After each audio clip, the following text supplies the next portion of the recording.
네, 이제는 두 정치인분 모시고 치열하게 한번 이슈에 대해서 토론해보는 시간 가져보도록 하겠습니다.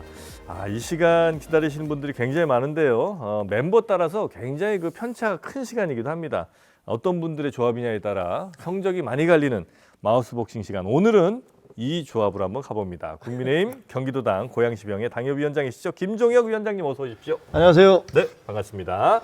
저희 장르만 여의도와는 지금 두 번째, 세 번째신가요? 뭐 그 정도 되는 것 같습니다. 네, 그렇죠. 네, 그리고 더불어민주당 법률위원회 조상호 부위원장님 어서 오십시오. 예, 안녕하십니까. 네, 이분이 아주 파이팅이 넘치시는 분입니다. 알고 있습니다. 알고 계시죠? 여러 군데서 마주치면 네, 힘들어 죽겠어요. 힘들어. 네, 힘들어. 내가 저 앞에 앉아도 힘들 것 같더라고요. 네. 아니, 저기 말씀하시면 지금 김정일 위원장님을 따라갈 수가 없는데요. 무슨 그래요? 말씀이세요? 자, 잘 됐습니다. 그러면 오늘 한번 어떤 분의 마우스가 조금 더 많은 분들의 공감을 얻을지 하나하나 좀 가보겠습니다. 일단 지금 뭐 신당 얘기가 계속해서 좀 많이 나오고 있어서 신당 얘기 잠깐만 좀 여쭤봐도 되겠습니까? 그러시죠. 네, 지금 빅텐트를 이제 치는데 나는 뭐 저 텐트는 안 들어가고 뭐 집으로 들어갈 거고 뭐 아예 등기 치자는 얘기도 나오고 있고 굉장히 좀 복잡한 얘기들이 많이 나오고 있는데 요거는 어떻게 될 거라고 크게 보면, 그러니까 큰 집안에 다 같이 모일 거다, 아니면 각자 각계 전투를 할 거다, 아니면 이준석과 누구는 합치고 뭐 이렇게 뭐 어떻게 좀 그림을 보고 계십니까?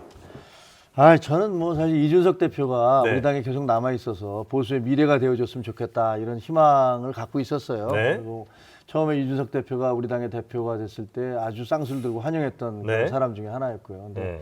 떠나가시는 바람에 상당히 좀 아쉽고. 아쉽고 안타깝고 네.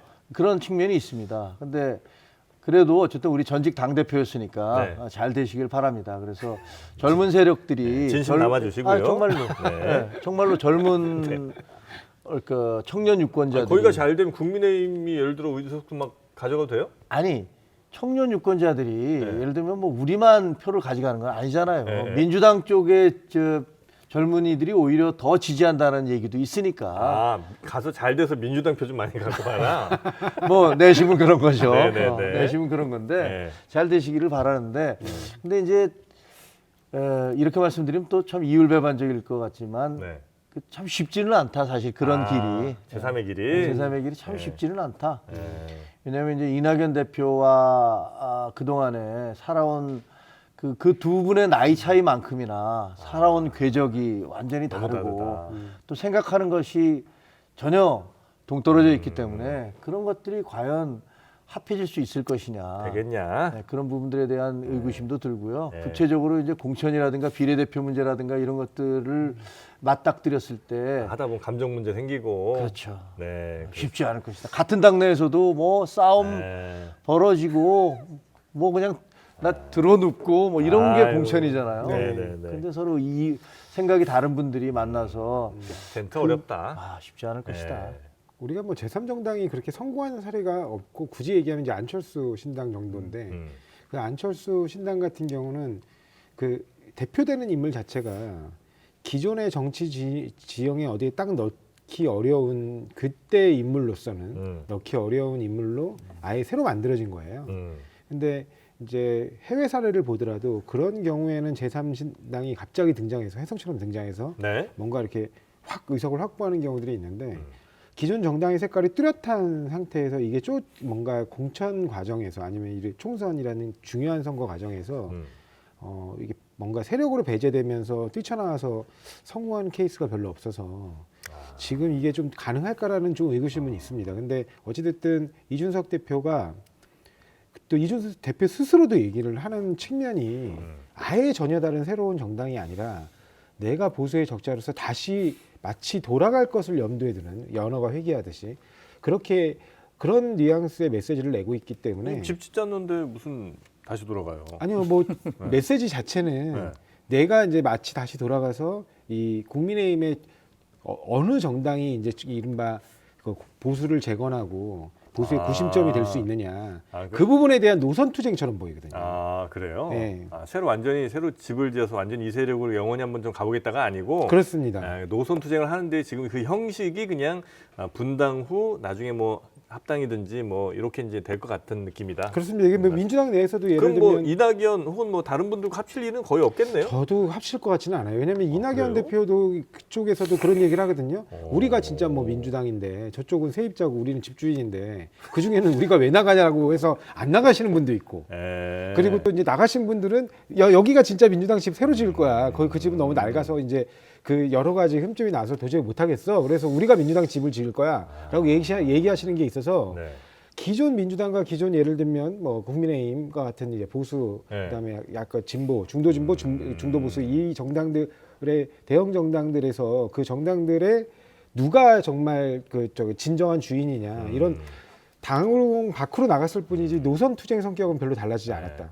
혹시 그게 두 분이 기존 정당에 또 묶여 계신 분이라 네, 그렇죠. 기존의 문법에 너무 또 익숙해서 그러신 판단을 혹시 하시는 건 아닌지. 예를 들면 이분들은 아, 노선 뭐 달라도 전혀 상관없다. 우리는 지금 완전히 다른 그동안 뭐 저 산업화와 민주화 이 세력의 정치권의 신물난 분들을 위한 새로운 정당으로 이제 가겠다고 하는 거고, 그렇다면 노선이 그동안 다르든 상관없다. 우리는 다른 형식의 무언가 썸띵을 좀 보여드릴 거라고 얘기를 한다면 굳이 내가 이전에 민주당 내가 진짜 오리지널이야. 내가 뭐 새로운 보수를 하겠어. 뭐 이런 거와 상관없이 다 같이 합쳐서 뭔가를 만들어내실 수 있는 건 아닐까요? 그 지금까지 역대 제3의 정당이 성공한 그런 경우가 네. 몇 차례가 있었어요. 예를 들면 이제 안철수 전 대표 같은 경우가 성공한 건 네. 결국 호남에서 전폭적인 지지를 해줬기 때문에 그런 거거든요. 음. 호남에서 28석인가 네네네. 뭐 얻었었잖아요. 네네네. 그리고 그 이전에 자민련이 또 성공했었잖아요. JP의 자민련. JPU. 예, 그렇죠. 이거 근데 충청도 그거는 아들이 충청도가 지역적 있었으니까 기반. 예, 지역 기반이 네. 사실은 상김씨를 제외하고 YS나 DJ 뭐 근데 YS나 DJ도 영남이나 호남이라는 견고하고 강고한 그런 기반이 있죠. 기반이 있었던 것이고 네. 그렇지 않은 경우 만들어졌던 그런 문국현이라든가 그 박찬종이라든가 뭐 이인재라든가 이런 분들의 신당들이 그냥 그 봄에 눈 녹듯이 다 사라져 버렸어요. 그러네요. 네. 그래서 이번 경우는 저는 근데 그게 이번에 어떤 내건 것들 우리가 그 제3당이 필요하다는 그 취지에는 저는 사실은 공감을 하거든요. 국민들의 선택이 꼭 양당으로만 네. 가야 될 필요가 있는가. 네. 제3당이 필요하다는 그 주장에도 저는 공감을 해요, 사실은. 그리고 과거에 보면은 그 노태우 대통령 때 네. 1로 3김 해서 이제 노태우 대통령 때 각각 당이 있었잖아요. 아, 네네네. 그때가 양당이 아니고 4개의 당이 있었는데 네.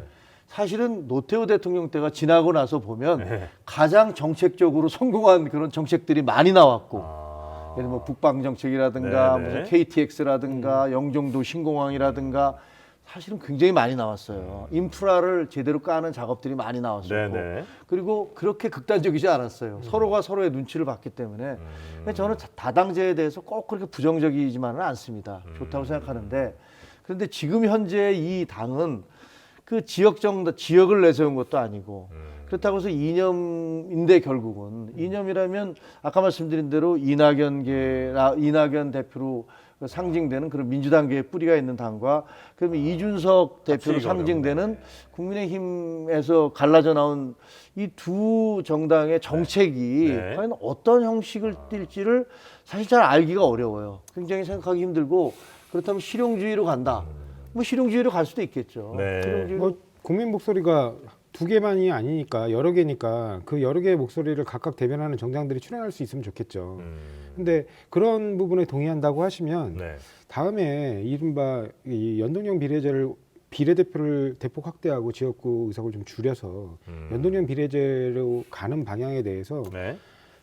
만약에 원내 들어가시면 같이 협조해 주셨으면 좋겠습니다. 아니 근데 연동형 비례대표제는 사실은 말만 다수당이고 네. 그거는 어떻게 보면 꼼수였잖아요. 아니요, 그게 아니고 지금의 47석 연동형이 아니고 시작이다, 시작이야. 제대로 된 200석 대 100석 정도. 그러니까 네. 그게 선관위 제한이에요. 네. 그러니까 중앙선관위가 이 정도는 해야 그러니까 비례성 충족, 그러니까 비례성을 좀 조화롭게 만들어내기 위한 비례 의석 규모가 그 정도는 돼야 제대로 된 연동형 비례제가 된다. 그렇게 얘기를 했거든요.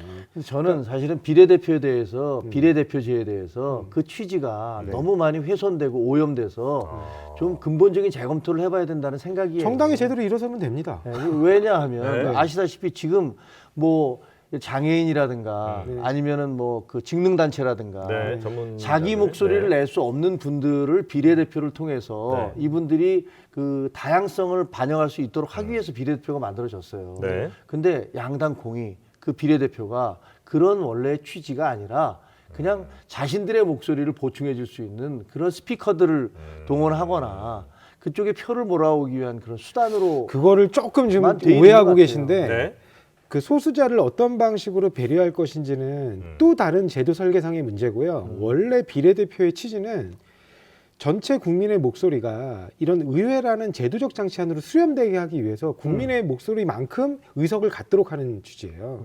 그러니까 결국에는 예를 들면 사표를 최대한 방지하기 위한 거잖아요. 네. 독일시 연동형 비례제 같은 경우는 그러니까 권역별 비례제, 연동형 비례제 같은 경우는 그러니까 꼭 전문가 들어갈 필요 없다는 말씀이신 거죠? 그렇죠. 그렇습니다. 그러니까 왜냐면 국민의 5%의 목소리가 있어요. 근데 이 5%의 목소리가 지금의 소선거구제 하에서는 아예 제로가 되니까. 제로가 돼버려요. 아니, 그러면 예. 제 생각은 네. 아예 중대선거구를 도입하는 게 낫죠. 아니 중대선거구의 가장 큰 문제점은 네. 소영주제가 될 가능성이 높다는 겁니다. 왜냐하면 그 중대선거구제, 초대선거구제를 동의하시는 건 아니잖아요. 결국에는 한 지역구에서 서너 석 나오는 거예요. 그러면 그냥 정당들 나눠 먹기가 돼버려요. 그러니까 이런 건 의미가 없거든요. 아니 지금 양대 그 제도 양당 제도로 해서 네. 사표가 너무 많이 나오잖아요. 네. 그러니까 지금 얘기하는 것은 그 87년도인가 88년도에 그 소선거구가 도입됐는데 네. 그 소선거구제 도입은 그 김대중 대통령이 그때 대선에서 패배하고 나서 네. 그다음에 저도 이제 그 책을 써서 아는데 아, 내가 다시 살아나올 수 있는 방법이 무엇일까를 굉장히 고민을 하셨을 거 아니에요. 그랬을 때 소선거구제를 안으로 내놨던 것이고 그걸 YS가 받아들임으로써 그 소선거구제가 이루어졌어요. 근데 소선거구제를 통해서 지금 몇십 년을 해보니까 정말로 피해가 너무 커요. 문제가 많다. 그러니까 대립 정치를 네. 말씀하시는 대립 정치를 만들어내는 네. 것이고 그렇기 때문에 뭐 중대선거구제가 소영주를 만들어낸다. 글쎄 그거는 뭐 여러 가지 왜냐하면 논란이 승패를 있을 수 있습니다만 불분명하게 한다는 거예요. 예를 들면 중선거구제로 2명을 뽑는다 그러면 양당 2명이 두 개의 거대 정당이 그냥 의석을 하나씩 나눠 갖는 꼴이에요. 네. 그러면 민의의 심판을 원하는 국민의 뜻이 거기에는 반영되지 않거든요. 그리고 여전히 중대선거구제도 사표가 많습니다. 그러니까 결국에는 사표 발생을 거의 없게 하려면 지금 독일식 그 초과 의석을 활용한 연동형 비례제로 가는 게 맞다는 거죠. 아예 그럼 정당 투표만 해갖고 그 사람수 맞추는 건 어때요? 그것도 일흥 일리가 있어요. 그러니까 결국에는 그렇게 이게 이른바 말씀하시네. 초대 선거구제 아니면 전국 단일 선거구제를 얘기하는 건데, 근데 그렇게 됐을 경우에 지역별 어떤 그 이슈를 좀 대표하거나 뭐 이럴 수가 없죠. 그러니까 그렇죠. 왜냐하면 이제 이른바 우리가 얘기하고 있는 지역 불균형, 현재 발생한 지역 불균형을 네. 제대로 이렇게 효과적으로 대변할 수 있는 세력이 존재하지 않을 네, 수 네. 있다는 거예요. 근데 여기 그러니까 지금 권역별 네. 비례대표제를 하자고 할 수도 있는 지금 거죠. 이제 양당이 그 선거제 좀 바꾸자고 지금 하고 있죠. 계속 논의하고 얘기 있죠. 나오지만 선거 전에 바꿀 수 있습니까? 비례 없습니까? 쪽에서 네. 유독 바꿔야죠.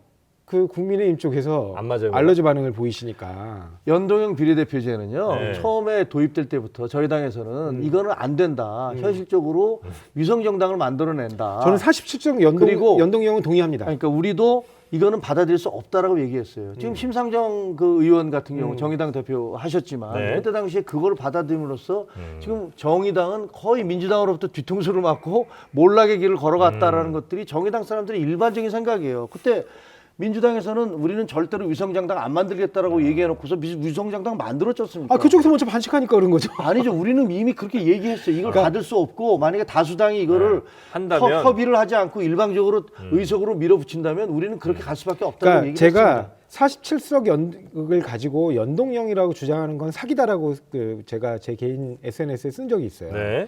그러니까 전혀 이 비례제 취지를 달성할 수 없는 그런 소수 의석수를 가지고 연동형 비례제를 한다는 건 결국에는 위성 정당을 촉발시킬 수밖에 없다고 봐요. 그러니까 제대로 된 연동형 비례제를 하자. 선관위가 제시한 안이 있잖아요. 선관위가 무슨 중립적 기구이지 어느 한 정당에 치우친 기구가 아니지 않습니까? 그러니까 저는 기본적으로 그 비례대표제에 대해서 근본적인 재검토를 해야 될 필요가 있다라고 생각을 해요. 선관위가 제시한 안은 네. 현재 양당이 제시한 그 비례대표 안 중에서 하도 싸우니까 이런 식으로 가면 어떠냐라고 얘기를 하고 있는 건데 국민들은 인원을 늘리는 걸 원치를 않아요. 아니 이런 늘자는 게 아니에요. 200대 100으로 그러니까 어떻게 보면 지역구 의석을 축소하는 문제에 대해서도 그러니까 지역구 과감하게 결단하자는 겁니다. 그럴 수 있죠. 그럴 수 있는데 그게 비례대표로 가는 것들이 옳은 것인지 아니면 그 지역의 그 지역을 대변할 수 있는 대표를 네. 만들어내는 것인지에 대해서는 사실은 이게 뭐가 옳고 그르다라는 정답은 없는 거라고 생각이 요거는 되어져요. 선거 전에 어쨌든 합의를 해야 되는 건데 여차하면 그냥 안 되면 지금 시스템으로 가는 거죠? 갈 수밖에 없어요. 네, 알겠습니다. 민주당이 그걸 바라는 것 같아요. 연동형 비례대표제를 그냥 다시 그대로 가는 거를 네. 아니 어떻게 할 수가 없잖아요. 지금 예를 들면 패스트 트랙으로 태울 수 있는 시간이 없어요. 근데 민주당에서는 연동형 비례대표제는 그 선거가 끝나고 난 다음에 우리가 잘못했습니다. 이건 하지 않겠습니다라고 공식적으로 말씀을 하셨잖아요. 그러니까 민주당이 연동형 당론으로 얘기를 했어요. 연동형 비례제를요? 네, 연동형 비례대표 하지 않겠다고 얘기했죠. 아니죠. 그냥 위성정당 말씀 좀 착각하시는. 위성정당을 자, 하지 그럼 않겠다는. 선거제 얘기는 그렇죠. 예, 다시 한번 나중에 한번 제대로 한번 위성정당이 나올 수밖에 없어요. 예, 워낙 이제 중요한 이슈기 때문에 그거에 대해서는 동의합니다. 저는. 예, 다시 한번 좀 이야기를 정리해서 좀 나눠보도록 하고요. 일단 지금 한동훈 전 장관, 그러니까 지금 위원장이죠, 비대위원장이 야당이 하나 던졌습니다. 불체포 특권 포기 그리고 금고형 이상 확정이 되면 재판 기간에 세비를 반납해라. 우리는 그렇게 하겠다. 민주당이 안 해도 우리는 하겠다. 그러니까 법기술자라는 얘기를 듣는 거예요. 아, 그래요? 왜냐하면 네. 이거는 다 둘 다 위헌적 사고거든요. 어떤 게요? 둘 다 위헌입니다. 왜냐하면 기본적으로 불체포 특권은 우리 헌법에 명시되어 네. 있는 거고요. 이거는 사실상 이제 어떻게 보면 현대 민주주의 국가 내지는 인권 친화적인 민주주의 국가 삼권 분립이 보장된 민주주의 국가에서는 없는 나라가 없어요. 다 인정하는 죄입니다. 왜냐하면 이 행정 집행력이 워낙 막강하기 때문에 그 행정 집행력을 가진 행정부를 네. 눈치 보지 않고 입법부가 삼권 분립의 장신에 입각해서 견제하려면 그 체포 구속이라는 그 행정 집행력 발동으로 누군가를 갖다 잡아가는 네. 이런 부분으로부터의 최소한의 보호 장치는 필요한 거거든요. 이렇게 우리나라의 경우에는 특히 이른바 회기중 불체포 특권만 인정하고 있어서 네. 불체포 특권 중에서도 가장 좁은 범위에 속해요. 그런데도 불구하고 이런 것들을 지금 뭐 없애자 이렇게 얘기하는 거는 네. 다분히 왕정주의적 사고 내지 권위주의적 정책이거든요. 그다음에 두 번째는 뭐냐면 네. 이걸 뭐 지금 뭐 나중에 그 금고형 이상의 형을 선고받으면 그 기존에 받았던 세비를 전부 반납해라. 환수한다. 네. 이런 거는 제가 읽어드릴게요. 이게 우리 그 판례입니다. 네. 이게 헌재 판례인데요. 이게 너무 황당해가지고 이게 이제 퇴직금과 관련된 부분인데 퇴직급여 중 본인 기여분에 대해서는 급여적 성격이기 때문에 이를 나중에 사후에 발생한 사유를 들어서 박탈하는 그런 결과를 초래할 수 있는 제도는 입법 재량의 한계를 그 이제 넘는다. 급여 관련된 얘기인가요? 예, 맞습니다. 근데 이건 국회의원 세비니까. 세비가 급여예요, 일종의. 뭐 그렇게 볼 수는 예, 있는데. 위헌성이 있다는 거예요. 네네네. 그러니까 이게 명백하게 입법 재량을 넘는다는 게 우리 헌재의 입장이에요. 만약에 이렇게 되면. 근데 오히려 저는 지금 제안 드리고 싶은 네. 게 지금 민주당에서 한정혜 의원이 대표 발의한 법안이 하나 있고요. 그 다음에 이탄희 의원이 대표 발의한 법안이 하나 있어요. 네. 둘 다 뭐냐면 국회의원의 보좌진 및 수당에 관한 법률인데요.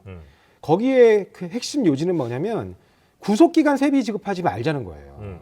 왜냐면 구속하는 건 일을 안 했다는 거잖아요. 네. 근데 그거에 대해서 통과에 동의하지 않으세요, 지금. 국민의힘이. 국민의힘이 제가 말씀드렸잖아요. 둘 다 더불어민주당 의원들만 대표 발의했습니다. 네. 의원들이 대표 발의했고 더불어민주당 의원들만 그 발의자에 참여했어요. 네. 지금 국민의힘이 그거에 대해서 전혀 진행을 안 해주고 있어요. 차라리 그런 거부터 위헌성이 없는 거. 나중에 그거는 유연성 없어요? 없죠. 왜냐하면 일을 안 했잖아요. 무노동 무임금 원칙에 굉장히 충실한 거예요. 네. 동일한 제도로 사실상 단체장의 경우에 있습니다. 지방자치법에. 그럼 양당 모두 하는 얘기를 그럼 오케이 다 받아갖고 구속기간 당연히 안 하고 그다음에 재판 기간도 역시 세비 반납하자 이건 안 돼요? 그게 나중에 위헌성이 있을 수 있다는 겁니다. 왜냐하면 제가 그래서 자꾸 한동훈 장관 보고 공부하라는 건데 위헌 소송을 안 하면 되잖아요. 아니 누군가가 하는 거를 막을 수는 없잖아요. 그러니까 예를 들어 국회의원이 안 하면 되잖아요. 그러니까 그 누군가가 네. 이제 본인이 퇴직된 거 아닙니까? 네. 금고형 이상을 받고 확정됐다는 건 퇴직된 국회의원이 위헌 소송 제기했을 때 어떻게 막을 거냐. 막을 수 없다. 그러니까 그런 불필요한 입법으로 네. 왜 어떻게 보면 그 응집력을 모아야 된 국가의 어떤 뭐 어떻게 돼야 돼요? 그런 하여튼 그런 부분들을 소모하냐는 네네네. 거예요. 네, 알겠습니다. 그 에너지 소모하지 말자. 그렇죠. 네. 그리고 자, 네. 정작 필요한 거는 빨리 좀 협조를 해달라는 겁니다. 그거 구속 기간인데 왜 세비를 지급합니까? 저는 완전히 반대하는데요. 네. 그 지금 말씀하신 대로 네. 그 불체포 특권이라는 것들은 왕정 시대에 있었던 겁니다. 왕이 그 권력을 동원해서 의회 그 의원들을 네. 무자비하게 잡아가고 체포하고 뭐 이런 것들이 있으니까 영국에서부터 이제 불체포 특권이 네, 만들어졌잖아요. 네, 네, 지금 세계 모든 나라가 그렇게 하고 있다고 얘기하시는데 저는 전혀 금시초문이거든요. 아니요, 어느 나라에 불체포 제가 특권이 알기에는 없습니까? 그 영국 같은 경우는 그 형사 사건에 대한 불체포 특권은 없고요. 민사 사건에 대해서만 있는 걸로 알고 있습니다. 아니 그게 무슨 말씀이세요? 그거를 제가 그 이상동 교수께서 네. 헌법학자가 그 글에 대해서 올린 것들을 제가 본 적이 있었는데 여기서 그 지금 민주주의 국가 아니에요. 네. 그리고 불체포 특권이라는 건 이재명 대표께서도 나 불체포 특권 포기하겠다고 본인 입으로 얘기를 하셨어요. 네. 만약에 우리 당에서 얘기하는 것은 만약에 그런 문제가 생기면 자발적으로 출석을 하면 됩니다. 자기가 출석을 하면 돼요. 회계 이외 기관이라든가 네네. 할 때 출석을 해서 그 유무죄를 거기서 따져보면 되는 건데 국회의원에게만 지금 그게 주어져 있지 않습니까? 국회의원이 무슨 국회의원을 폄하하고 싶은 생각이 없고 우리들도 다 국회의원이 되려고 노력하는 네네네. 사람이니까 하고 싶지는 않습니다만 왜 국회의원에게만 그렇게 특혜가 주어져야 되는지는 사실 알 수가 없어요. 그게 무슨 과거의 왕정 시대처럼 그리고 민주주의가 아닌 그런 국가, 언론이 네. 전부 다 그 통제받고 있는 그런 상황이어서 그 왕이 마음대로 인신을 구속할 수 있는 그런 상황 아니잖아요. 네네네.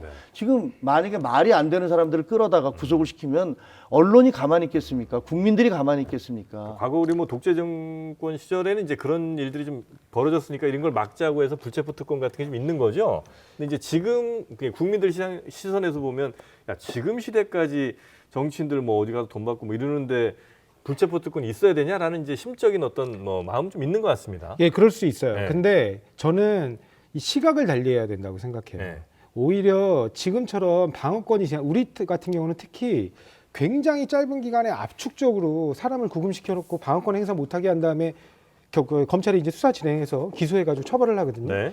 그러니까 오히려 이런 인권침해적 수사를 방지하기 위해서 불구속 기소 원칙, 불구속 재판 원칙으로 그 방향으로 가야지. 오히려 검찰이 더 잡아넣겠다. 심지어 입법부의 대표, 국민의 대표까지도 그냥 일단은 구속시켜놓고 수사 및 재판을 진행하겠다. 이 사고방식 자체가 이해할 수가 없고요. 불체포 특권 제가 대표적으로 지금 제가 갖고 있는 나라들, 영국, 네. 미국, 독일, 프랑스, 일본 다 있어요. 근데 프랑스 같은 경우는 심지어 그러니까 수사 중지를 명할 수도 있습니다. 수사도 못해요. 검찰이 수사하는데 수사도 못해요. 임기가 끝나야 할 수 있어요. 그게 특권이에요. 그러니까 저희가 그런 것까지는 좀 저는 말도 안 된다고 생각하거든요. 네. 근데 왜냐하면 기본적으로 이게 수사와 재판 자체는 사법적 작용으로 당연히 진행돼야 된다고 봐요. 그게 또 일종의 삼권 분립의 하나의 모습이기도 하고. 네. 그렇지만 왜 굳이 구속해서 수사해야 하고 재판을 해야 됩니까? 나중에 확정되면 감옥에 가는데요. 만약에 잘못이 있으면. 네. 일단 불체포 특권의 다른 나라 사례들은 제가 좀 알아보겠습니다. 제가 알고 있는 것과 지금 조 변호사님 얘기하는 게 달라서 구체적인 건 좀 알아보겠는데 불체포 특권이라는 게 그 영장 발부는 법원에서 하는 거예요. 네. 검찰이 무슨 저 구속시키고 알부가 아니지 않습니까? 그런데 네. 예를 들면 노웅래 의원 같은 경우는 보세요. 노웅래 의원 사실은 알고 보니까 그때 당시에 자기의 혐의를 인정하는 것들을 보냈다는 거 아닙니까? 그런데 국회에서 불체포 특권 그 체포동의안 인정하는 걸 보냈다고요? 아니 그렇죠. 거기서 지금 자기가 그때 당시에 돈 받은 사실을 인정하는 걸로 근데 그게 합법적 범위 내에서 받았다고 얘기하는 거예요. 아니 그러니까 어쨌든 받았다 네. 그렇게 얘기했는데 그때 당시에 국회에서는 마치 무슨 노웅래 의원은 뭐 전혀 그게 사실이 아닌 것처럼 돈 받은 사실이 없는 것처럼 얘기를 해서 결국 불체포 특권을 체포동의안을 부결시켰지 않습니까? 그게 일반 사람들 같으면 그게 가능하겠습니까? 그러니까 저는 말씀드리잖아요. 네. 일반 사람들을 불구속 재판을 할 생각은 왜 안 하고 위헌적 사고 방식으로 인권 탄압부터 해가지고 먼저 수사기관이 잡아냈냐는 거예요. 아니 그러면 왜냐면- 일반 사람들에 대한 얘기를 하셔야죠. 일반 사람들에 그러니까 대해서는 제가 그 그런 얘기를 안 말씀을 하면서 드리는 국회의원들에 거예요. 대해서는 불체포 특권을 계속 유지해야 그러니까 저희가 된다고 계속 그 얘기하는 말씀드린 게 거잖아요. 그러니까 불구속 수사 재판 원칙이 네. 이루어져야 된다. 더 다른 관철돼야 된다. 일반 국민들에게도 그렇습니다. 아니, 당연하죠, 왜냐면 그거는. 미국 같은 경우도 보세요. 보석금 내면 일단 다 풀어줍니다. 방어는 나와서 제대로 방어권을 갖춘 상태에서 하라는 게 그게 불구속 수사 그러니까 재판이잖아요. 지금 여기서 얘기하는 것은 네. 우리가 일반 국민들에 대한 건 당연한 거고요. 일반 그러니까 왜 국민들보다 역행이 가냐는 겁니다. 훨씬 특혜를 받고 있는 국회의원들에 대한 얘기를 하고 있는 거예요. 근데 더더군다나 그 국민들을 대표하는 자리예요. 근데 지금처럼 윤석열 검찰 정부처럼 검찰과 특히 대통령이 거의 한 몸처럼 움직이는 이 정부에서처럼 입법부가 그 느끼는 압박이 심한 경우가 어디 있겠습니까? 저는 근데 제가 볼 때는 국민들 권위주의 정권 예. 이래 가장 그 검찰권을 예. 사유화해서 행사하는 뭐 정권이에요. 이제 아마 정권. 정치권에서 보시기엔 조금 더 그럴 수는 있는데 이제 보통의 유권자들 혹은 시민들이 보실 때는 우리 같은 사람들은 뭐 한 번 잘못하면 그냥 좀 심하게 잘못하면 구속되는 것 같고 아니면 뭐 도주 및 뭐 증거인멸 우려 등등해서 잘 이렇게 구속되고 하는 것 같은데 어떻게든 이 국회의원들은 죄를 저질러도 별로 잡혀가는 것 같지도 않고 뭐 잡혀갈 것 같으면 또 무슨 국회에서 뭐 동의안을 받아야 되는데 그것도 안 해주니까 또 못 잡아가는 것 같고 이래서 이제 약간 좀 화가 나는 거는 그럴 수 있습니다. 있습니다. 네. 예. 아니 보세요. 황운하 의원 같은 경우는 네. 이번에 1심에서 징역 3년형인가를 받았지 않습니까? 네. 그런데 그분은 그때 당시에 그 경찰청장을 하면서도 뭐 이게 사표 수리가 안 됐는데 무슨 선거에 나가겠다고 네, 네, 얘기를 네. 해서 대법원에 가서 그게 괜찮다라고 그런 판결이 내려졌어요. 그래서 그 결과 지금 어떻게 됐습니까? 검사, 경찰 이런 사람들 막 선거운동하다가 징계를 내려서 야, 안 된다. 이거 중립성 위반이다라고 해서 징계를 내리겠다는데 그럼에도 불구하고 출마를 해도 아무 이상이 없게 됐습니다. 그리고 거기서 판단을 황운하- 내리는 게 황운하 의원은 국민주권주의입니다. 결국은 지금 임기가 다 끝나가는 3달 남았지 않습니까? 네. 지금도 국회의원입니다. 네. 그러면 그게 왜 문제가 되죠? 아니 이게 뭡니까? 그러니까 이런 식의 특권을 누가 누릴 수가 있겠습니까? 만약에 대한민국 국민들 중에서 지금- 이런 특권 누릴 수 있는 사람이 국회의원 빼고 있습니까? 아니 황운하 의원의 1심 재판부가 실형을 선고하면서도 이 부분에 대해서는 영장을 발부하겠다고 했으면 영장 발부하면 돼요. 그러면 이제 또 국회에서 심사를 하겠죠. 그리고 그 심사의 결과에 대해서 결과적으로 또 국민들이 판단하게 될 거예요. 저는 차라리 그런 부분보다는 국회에서 인신에 관한 사항하고 인사에 관한 사항을 지금 무기명 투표로 의결하거든요. 네. 근데 국민을 대표한다는 사람들이 왜 무기명합니까? 아, 오히려 그런 부분에서 투명하게 다 공개하고 네. 그 부분에 대한 정치적인 판단을 국민들께 받는 게 맞는 거예요. 이거는 또 그게 민주주의. 어나더 스토리니까 이건 다른 얘기인데 기본적으로 그걸 정치 탄압이라고 본다면 그 사람들을 그렇게 부결시킨 거를 국민들이 이해하실 거고 정치 탄압이 아니라 특권을 남용하는 거다라고 판단을 하게 되면 그 정치 세력에 대해서 심판할 거다? 국민들이 심판하겠죠. 그러니까 국민들은 그 국회의원들이 너무나 과도한 특권을 누리고 있다는 것들에 대해서 모두 동의를 하세요. 그리고 예를 들면 네. 만약에 황운하 의원 같은 경우가 이런 부분들에 대해서 다 이 혐의가 인정된다면 그렇게 엄청난 범죄를 저지른 사람이 그 국회의원을 대변을 해서 국민을 대변해서 국회의원을 하고 있는 거 아닙니까? 하게 된 거 아닙니까? 근데 역으로 그리고 생각하실 수 예, 수도 있잖아요. 1심에서 이미 3년형이라는 적지 않은 판결이 나왔고 그게 뭐 2심에서 무죄가 있을 가능성이 얼마나 되는지는 잘 모르겠습니다만 변호사니까 더 잘 아시겠지만 제가 보기에는 그런 부분들을 국민들이 받아들이실 수가 있겠냐 이거예요. 그러니까 적어도 국회의원이 국민의 대변을 하고 대표가 되겠다면 지금 이 시대에는 자신의 특권을 내려놓으려는 그런 모습을 보여야 되는 거고 저희가 그걸 하겠다는 얘기입니다. 불체포 특권에 대해서도 우리가 여야가 관행이라는 게 있잖아요. 우리 만약에 이런 부분이 문제가 생긴다면 서로 불체포 특권으로 이것을 보호하지 말자. 여야가 모두 통과를 시키자. 20년 넘게 거의 30년 가까이를 평생 영장을 청구해왔던 검사가 네. 법무부 장관을 찍고 그다음에 여당의 비대위원장이 됐어요. 네. 그다음에 불체포 특권 포기하재요. 그 순수성을 믿을 수 있습니까? 그리고 30년 넘게 검사 생활을 하다가 바로 검찰총장이 대통령으로 직행하는 정말 말도 안 되는 상황을 벌여놓고 네. 이제 와서 야 너희들은 다 불체포 특권 그거 다 포기해. 그렇게 요구하면 그걸 진정성 있게 들을 수 있겠습니까? 아니 지금 그렇기 때문에 더 저희가 의심스럽고 그 위헌적 사고라고 보는 뭘 거예요. 노린다고 보시는 거예요, 우리 부위원장께서는? 완벽하게 장악한 검찰 가지고 여의도에서도 정치하겠다는 거예요. 그러니까 여의도 이 사람들 공포에 몰아넣고 공포 정치하겠다는 거죠. 여차하면 잡아넣겠다 이 그렇습니다. 얘기라는 말씀이신 아니 거죠? 검찰이 완벽하게 장악이 돼서 네. 대통령의 장모가 구속이 되고 그건 법원에서 한 겁니다. 그리고 네. 그다음에 지금 뭐 그거 누가 했습니까, 처음에? 김건희 여사에 대한 것도 마찬가지지만 검찰에서 검찰 조사 결과 뭐 이런 문제가 있다라고 나오는 것들이 그렇게 완벽하게 장악된 검찰 국가에서 가능합니까? 그나마 그때 장관과 총장이 대립하니까 결국에 이른바 수사지휘를 제안했잖아요. 장관이 지휘권을 발동해가지고 그래갖고 장모권에 대해서 관여하지 마. 그런 상황인데도 검사장이 옷을 벗고 우당탕탕 벌어지면서 겨우겨우 어렵게 기소한 그 한 건으로 결국엔 그렇게 처벌된 겁니다. 그러니까 지금 윤석열 대통령 그 정도로 지금 검찰이 막강해요. 윤석열 대통령을 만들어낸 것은 제가 알기에는 완전히 민주당 정부죠. 민주당 정권에서 그렇게 만들어낸 거예요.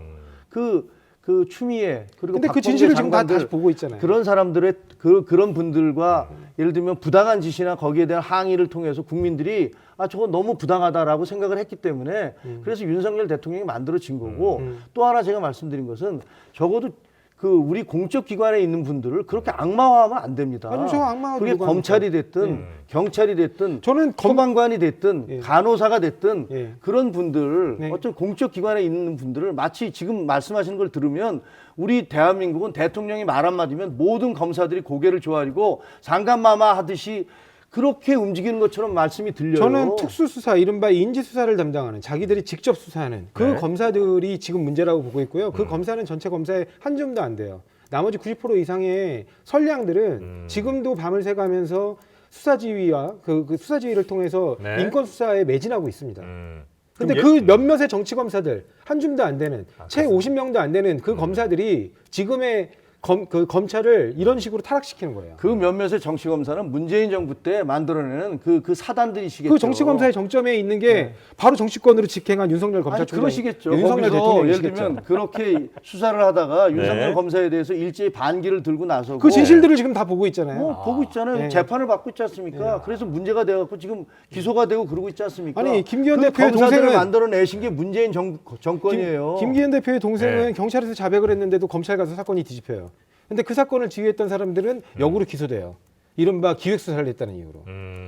그러니까 개별 사안에 대해서 제가 말씀드릴 건 없습니다만 네. 적어도 황운하 그 검찰 그때 당시에 검찰 간부였지만 지금 1심 재판에서 그 불법 선거 운동 혐의로 3년형의 선고가 내려졌어요.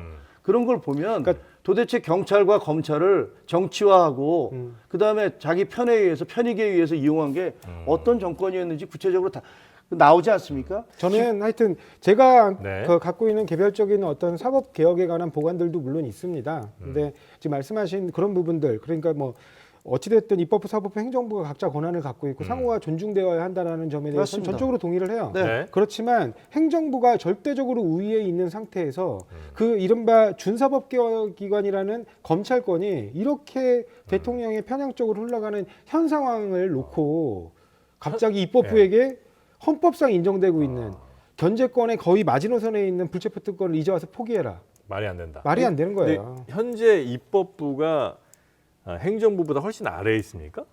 실질적인 권한이 없어요. 입법부가? 유리알처럼 터진 300명의 헌법기관들이 결국에 150명 이상 동의하지 않으면 아무것도 할 수 없는 조직이거든요. 그렇지만 민주당이 170석 되니까. 그렇죠. 근데 아니요. 근데 아시잖아요. 그런데 또 이제 국회 선진화법이라는 이름으로 네. 결국에는 170석 가지고도 마음대로 할 수 있는 게 아닙니다. 한 법안 하나 만들려고 해도 네. 교섭단체에서 반대를 하면 300일이 걸려요. 그게 이른바 국회 선진화법 아니겠습니까? 네네네. 자 그러면 혹시 국제 선진화법 자체에 대해서 뭐 네. 부정적인 입장을 가지고 아니 부정적인 모르겠습니다만 뭐 저는 꼭 네. 그렇지는 않아요. 그러니까 제가 보기에는 그런 함재 오히려 기구의 지금 한계를 얘기하는 거예요. 입법 독재가 너무 심해요. 네. 입법 독재 그 어떤 한 당의 절대적인 다수를 차지함으로 해서 그 동안에 계속되었던 상임위원장들을 배분했던 그것도 민주당이 21대에서 다수를 차지한 다음에 상임위원장들 다 가져가 버리지 않았습니까? 아니 안 받으시겠다 그랬다니까. 아니 왜 안 받? 그때 안 받. 예를 들면 협상을 해서 협상을 법사위를 해서 안 나눠 주면 갖도록 했는데 법사위를 안 주면 안 하겠다라고 아니, 하시는 그래서 거잖아요. 전 상임위원장들을 그 이전에 수십 년간 해왔던 그 관행을 다 깨고 아니요 네. 수십 년 아니에요. 그 이전에 아시잖아요. 이게 이른바 87년 헌법체제 이후에도 독식한 적이 있습니다. 그건 아시잖아요. 아니 근데 그 몇십 년 지났던 네. 그 관행 아니에요. 네. 근데 그것들을 한꺼번에 본인들이 다 가져가셨다가 나중에 문제가 되니까 이게 또 바꿨어요. 제가 보기에는 지금 양보의 정신으로 민주당이 양보 타협의 정신인 거죠. 양보해서 하신 게 아니죠. 그건 여론의 비난이 워낙 거셌기 때문에 했던 것이고 네. 어디서 거셌는지는 모르겠습니다. 180석이나 되는 어떤 막강한 그 입법 의석을 가지고서 네. 사실은 여자를 남자로 바꾸는 거 외에는 다 할 수 있다라는 그런 정도의 권력을 행사하셨잖아요. 아니 저는 네. 사실은 책임 정치 차원에서는 독식이 맞다고 봐요. 오히려 네. 그래야지 그렇게 독식해놓고 국회를 잘못된 거 있으면 그렇죠. 책임지고. 책임지고 네. 다음 선거에서 원래 심판 룰이 받고. 그렇다면 네. 처음부터 그렇게 됐다면 저는 그것도 괜찮다고 생각해요. 네. 미국에서 그렇게 하고 있지 네, 않습니까? 그것도 괜찮다고 네. 생각해요. 혹시 어쨌든 이제 국민이 볼 때 물론 이제 위헌적 요소에 대해서 말씀을 충분히 좀 해주셨으니까 그런데 국민이 볼 때는 사실 국회의원들이 좀 이렇게 했으면 좋겠다는 그 심적인 뭐 그 마음 정도 바람 정도는 이해하시잖아요. 네, 그럼요. 그 만약에 그렇다면 여야가 나중에 이제 뭐 헌법 소원 제기하는 사람이 있다면 이제 그건 또 그대로 갈 수도 있고 혹은 뭐 이제 그 사람을 국민들이 또 어떻게 심판할 수도 있으니까 차라리 이런 불체포 특권 포기 그다음에 김건희 특검 이런 걸 서로 정치 두 양당이 하나씩 주고 받으면서 두 개 다 하면 국민들은 되게 시원할 것 같긴 하거든요. 요건 어떻게 안 될까요?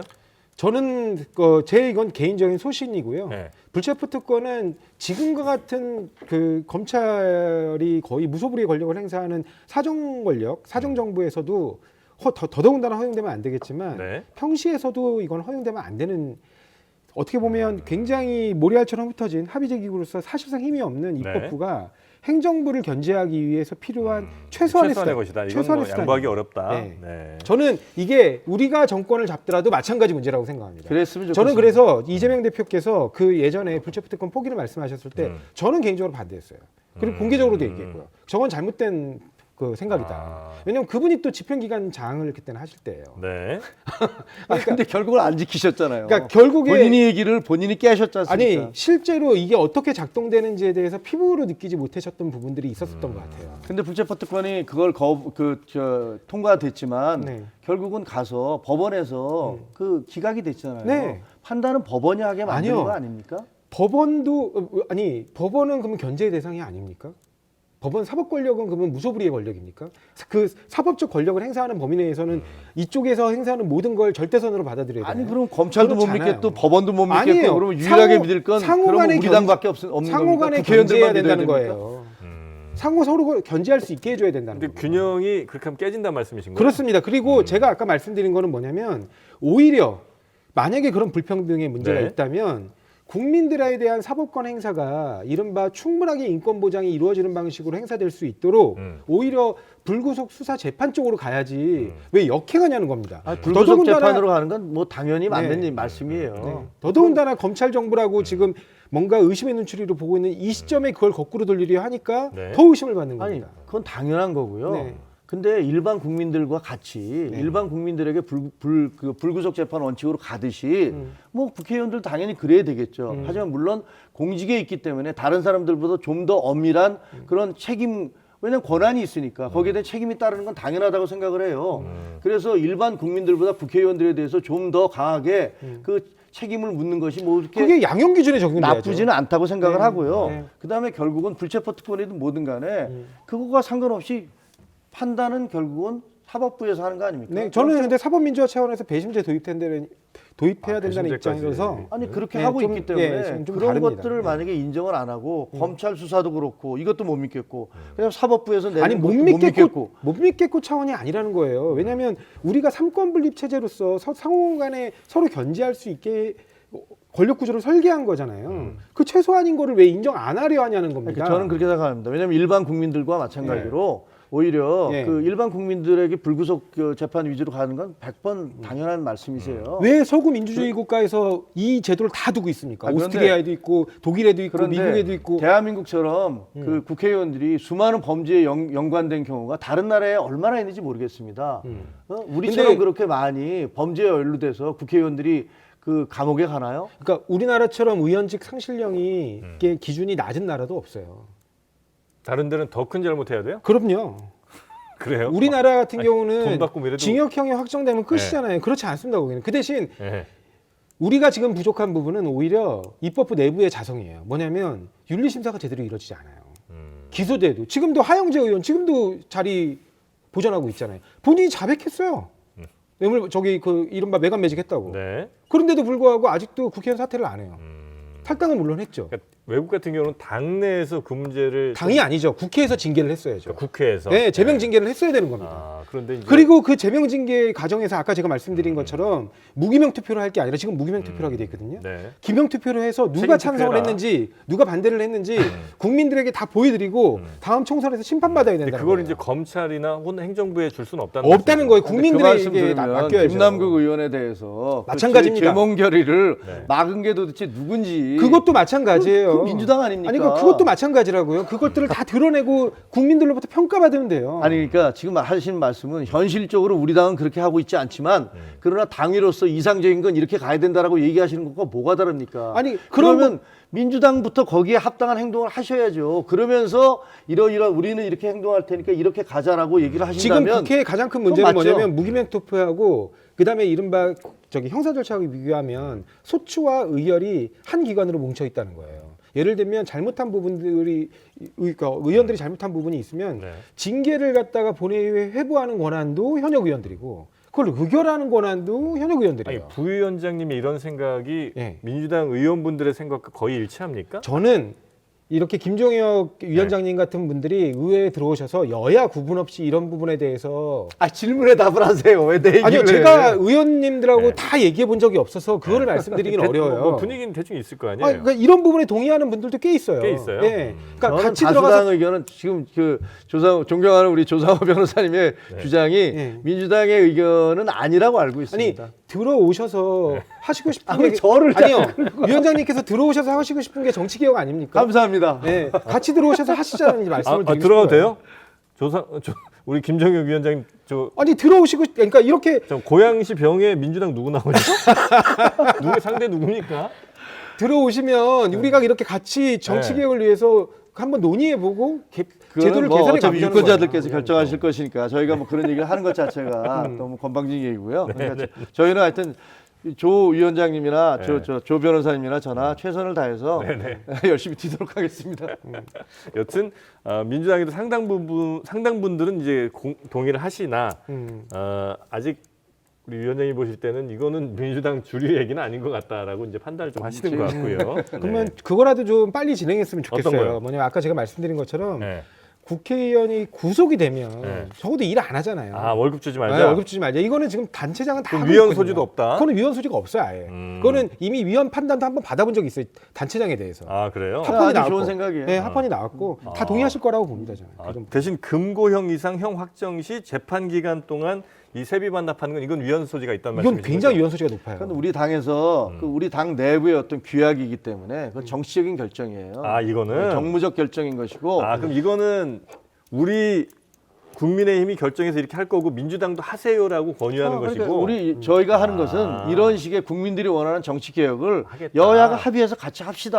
아. 왜냐하면 그것은 어떤 법률적인 것들이 있고 정치적인 것들이 있는데 네. 정치적인 선언이고 국민에 대한 약속이잖아요. 뭐 그렇게 가자는 거지. 그래서 그 중에서 어떤 사람이 네. 나는 금고 이상의 형을 받았지만 이거 위헌이니까 나 돈 도로 돌려줘.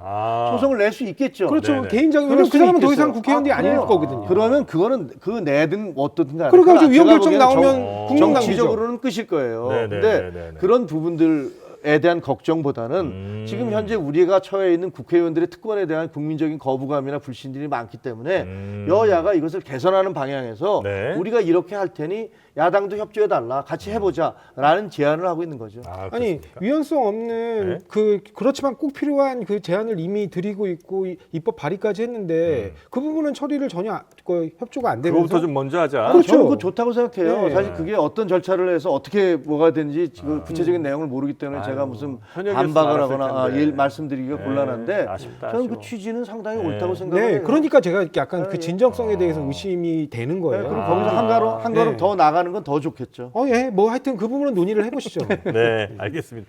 뭐 어느 정도 합의가 좀 돼서 다행입니다. 그래도 마지막에 이렇게 정치가 이 스튜디오 내에서만큼만 이렇게 좀 해주면 뭐 상당히 저는 희망이 좀 있는 것 같은데, 그죠? 네, 상당히 목 아파.